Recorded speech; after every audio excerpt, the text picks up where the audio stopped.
Respostas para 10 perguntas que podem cair na sua entrevista técnica. Vamos lá para o vídeo? Simbora! Olá pessoal, tudo bom? Meu nome é Daniel, você está no canal da serfrontend.com, onde eu falo de tecnologia web e carreira, especialmente para quem está começando na área. E hoje eu vou responder a 10 perguntas que podem cair na sua avaliação técnica da sua entrevista de emprego. Como eu falei no último vídeo que eu fiz parecido com esse aqui, essas respostas não deveriam ser decoradas, tá? Elas servem como ponto de partida para você avançar os seus estudos, tá? Esse é o objetivo desse vídeo aqui, bacana? Não simplesmente que você decore as respostas, mas sim que sirva para você buscar informação de forma mais aprofundada, legal, pessoal? Então vamos lá, a primeira pergunta que eu quero responder, o que é Clojure? Bom, antes de eu continuar, eu quero falar que essas 10 perguntas que eu vou falar nesse vídeo estão relacionadas com o JavaScript, legal, pessoal? Então vamos lá, o que é Clojure no JavaScript? Na verdade, Clojure é só a capacidade que o JavaScript tem de, a partir de dentro de uma função, ele consegue acessar variáveis que foram definidas fora desta função. Simplesmente isso, tá, pessoal? Ou seja, se eu tenho uma função no meu JavaScript, eu consigo acessar de dentro desta função variáveis que foram declaradas acima, que foram declaradas fora dessa função. É isso que é Clojure. Bacana? Se não ficou muito claro esse conceito para você, coloca aqui nos comentários que eu posso fazer um vídeo exclusivamente desse assunto. Bacana? Mas vamos lá. Próxima pergunta. Diferença de null e undefined. Essa pergunta é bem interessante, porque tanto null quanto undefined são avaliados pelo JavaScript como valores falsos, né? Ou seja, eles são avaliados como falsos se convertido para booleano, tá? Mas por que existe então undefined e também o null? Na verdade, a única diferença é que undefined significa que uma variável foi declarada, mas nunca foi atribuído um valor a ela, enquanto que null explicitamente eu coloco o valor null, ou seja, eu afirmo a minha intenção como programador, tá? Então eu fui lá, declarei uma variável, coloquei o valor null, para dizer explicitamente que eu quero que aquela variável não receba valor nenhum. É diferente de uma variável declarada que nunca foi atribuído um valor do que uma variável que eu criei e declarei o valor null. É simplesmente isso. O que é uma função de callback? Uma função de callback nada mais é do que uma função que eu passo por parâmetro para outra função. É simplesmente isso. Por exemplo, quando eu tenho lá o addEventListener, que recebe como primeiro argumento a string click, por exemplo. O segundo parâmetro que eu passo é uma função. É uma função que será executada pelo addEventListener. Esta função que eu passo por parâmetro é uma função de callback. Às vezes você já utilizava a função de callback, mas nem tinha se dado conta que você está, na verdade, passando uma função dentro de outra, que é o addEventListener. É simplesmente isso. Eu tenho um vídeo aqui no canal que eu explico um pouco mais a fundo sobre callback. Dá uma conferida lá se você quiser. Vou deixar o card aqui em cima, em algum lugar na tela, também o link na descrição para você conferir. Confere lá depois, se assim você quiser. O que é JSON? JSON nada mais é do que uma maneira para eu transportar dados, seja do cliente para o servidor, do servidor para o cliente, ou até mesmo do servidor para outro servidor, tá? Ou seja, é uma maneira de eu transmitir informações entre duas máquinas. Basicamente é isso, tá? Normalmente a gente utiliza uma API para fazer essa comunicação, seja cliente-servidor, servidor-cliente ou servidor-servidor. A gente utiliza uma API, eu não vou falar exatamente de API agora, eu tenho um outro vídeo aqui no canal que eu explico um pouco mais a fundo, mas vamos falar somente de JSON. Na verdade, JSON veio para substituir o XML, que era uma maneira que a gente tinha há muito tempo atrás para transportar dados, tá? Dados seja do cliente para o servidor, do servidor para o cliente, etc. Mas aí o XML foi gradativamente sendo substituído por JSON por ser muito mais fácil para a gente trabalhar, tá? E na verdade o JSON ele se parece muito com um objeto literal do JavaScript, tá? A notação de objeto, tá? Inclusive JSON significa isso, né? JavaScript Object Notation, alguma coisa assim, tá bom? Não vou lembrar agora de cabeça o que significa de fato a sigla JSON, mas tem a ver sim com objetos de JavaScript ou notação de objeto de JavaScript. É como se eu criasse um objeto JavaScript contendo propriedades apenas, tá? Não métodos, bacana, somente as propriedades. E aí eu converto este objeto numa string, ou seja, eu tenho uma string que representa um objeto. É como se eu pegasse um objeto colocasse grandes aspas no começo e no fim, tratasse todo o conteúdo para que depois eu consiga tanto transformar esse objeto em texto e depois fazer a conversão oposta, ou seja, quando eu recebo do servidor, eu recebo como texto e converto esse texto de novo para objeto para que eu possa trabalhar. Basicamente, JSON é isso. É uma maneira de eu passar a informação entre o cliente e o servidor, ou o servidor-cliente, normalmente o que a gente faz é sendo front-end, tá? Então, é uma maneira da gente transmitir dados, bacana, e utilizando notação de objeto. É simplesmente isso. O que é programação assíncrona? Uma programação assíncrona nada mais é do que uma programação que eu não preciso esperar que determinado processamento chegue ao final para que eu continue a execução do meu código. Um exemplo de programação assíncrona que provavelmente você já fez é quando a gente coloca um evento num clique de um botão, por exemplo, tá? Quando a gente escreve lá o add event listener clique e passa uma função por parâmetro, ou seja, uma função de callback, o que a gente está fazendo, na verdade, é trabalhando com programação assíncrona.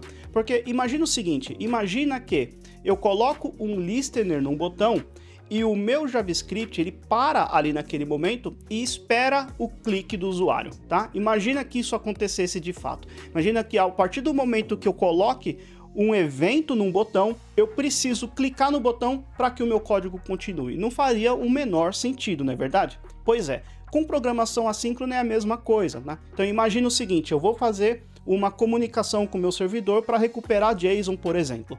Se eu tivesse que ficar esperando o servidor me retornar esses dados, se a minha programação tivesse que esperar esses dados, né, serem devolvidos para o cliente, poderia ser que a interface iria ficar muito tempo travada. Isso causaria uma sensação muito ruim para o usuário, né, especialmente com relação à performance. Então, o que acontece? Numa programação assíncrona, eu faço um pedido para o servidor. E enquanto o servidor não me mandar de volta esses dados, a minha interface continua trabalhando. O meu JavaScript continua executando. Quando esses dados forem recebidos, aí eu executo o quê? Uma função de callback. Eu executo uma função que irá receber esses dados e vai fazer o que precisa ser feito. Basicamente é isso, tá? Então, uma programação assíncrona é simplesmente uma programação onde eu não preciso ficar esperando o retorno de alguma coisa para continuar a execução do programa. Só fazendo uma analogia rápida aqui. Imagina um restaurante, né? Acho que todo mundo acaba dando esse mesmo exemplo para falar de programação assíncrona, mas imagina um restaurante onde eu tenho lá o garçom, eu tenho o cliente e tenho a cozinha.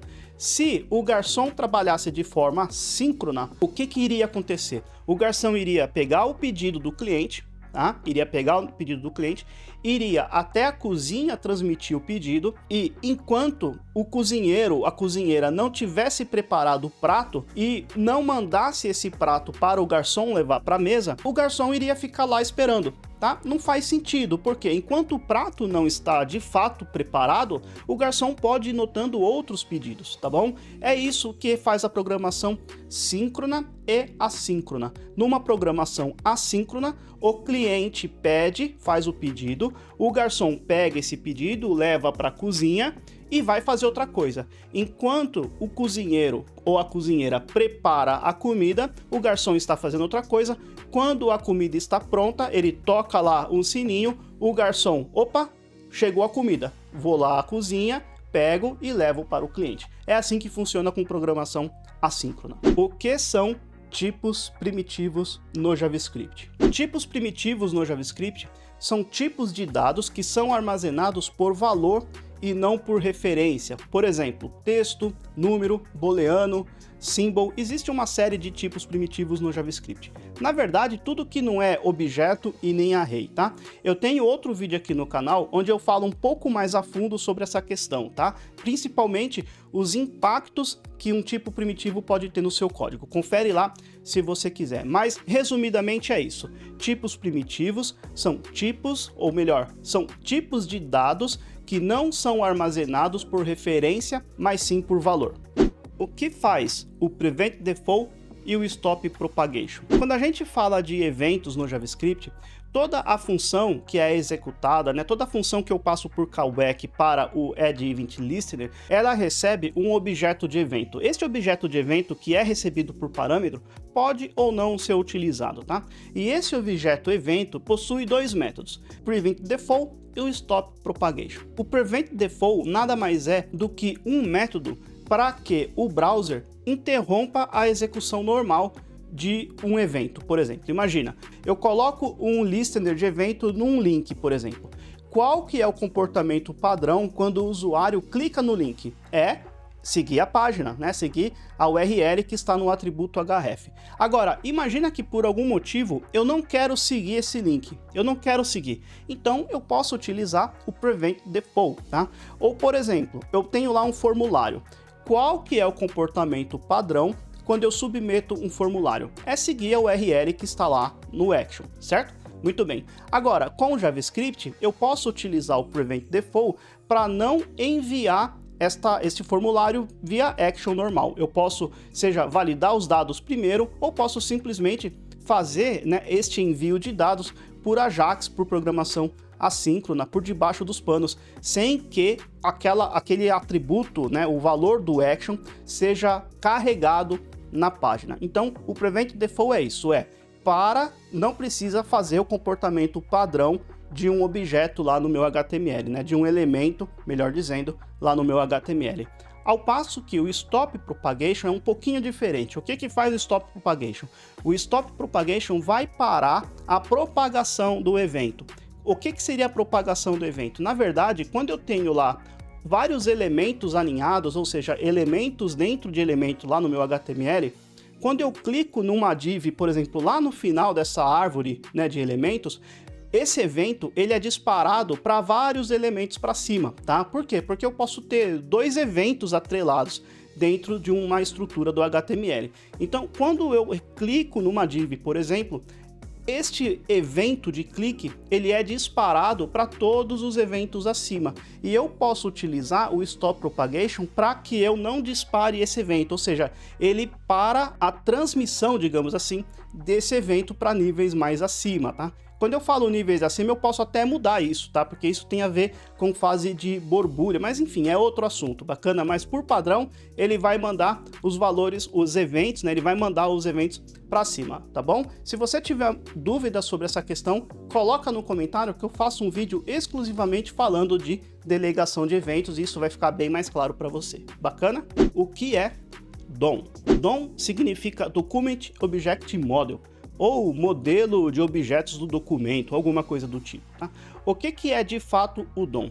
O DOM nada mais é do que uma interface entre o meu JavaScript e o meu HTML, ou seja, quando eu crio o meu HTML, por baixo dos panos, existe uma árvore hierárquica a partir do meu document, que é a raiz do meu DOM, né? É o elemento mais acima de todos, mas existe uma árvore hierárquica mesmo, que é utilizada para mostrar os elementos na tela. Então, por exemplo, eu tenho o document, dentro do document eu tenho o body, tenho o head, dentro do body eu tenho o H1, tenho parágrafos, tenho div, dentro de div eu tenho outros parágrafos, dentro desse parágrafo eu posso ter uma tag A, por exemplo, nessa tag A eu tenho atributos href e por aí vai, tá? Então eu tenho vários nós, digamos assim, dentro dessa estrutura do DOM. E é exatamente isso que a gente chama, né? Nó. Cada elemento no HTML gera um nó. Pode ser um nó de elemento, pode ser um nó de atributo, mas enfim, o importante é perceber que a gente tem essa hierarquia. E a partir do DOM, ou seja, dessa representação do HTML, eu consigo acessar lá no mundo do JavaScript. E como existe uma ponte entre esses dois caras, tudo que eu fizer no DOM, eu estou manipulando o que é visível na tela, tá bom? Então, eu manipulo o DOM e isso é refletido para o usuário final. É simplesmente isso. Então, o DOM é uma maneira para eu, via JavaScript, criar elementos, modificar elementos, remover elementos na tela. É simplesmente isso. O que faz o método map, filtro e o reduce de arrays no JavaScript? Essa é bem bacana.